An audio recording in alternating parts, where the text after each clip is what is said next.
প্রতিদিনের মতো আজও একটা বৃষ্টি ভেজা সকাল। দেখো সকাল থেকেই এখন প্রতিদিনই বৃষ্টি শুরু হচ্ছে।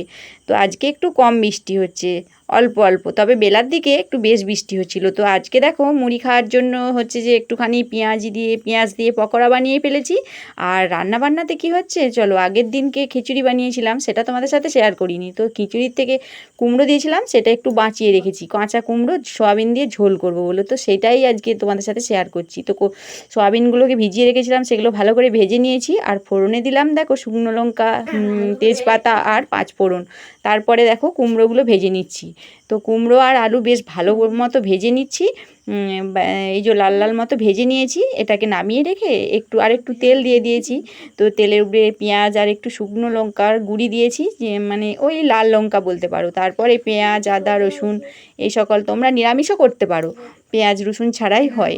তো তারপরে দেখো ভেজে রাখা কুমড়ো আর সয়াবিনগুলোও দিয়ে দিলাম। তো এটা গরম ভাতে খেতে কিন্তু দারুণ লাগে। তো ভালো মতো হচ্ছে কষিয়ে নিচ্ছি। এরপর তোলাটা একটু টিকে আসছে, ওই জন্য আর কি জল দিয়ে দিলাম, গরম করে রাখা জল। তো এরপর ফুটে উঠলেই একটু ঘি দিয়ে নামিয়ে নিলেই হয়ে যাবে কুমড়ো দিয়ে আলুর সয়াবিনের ঝোল।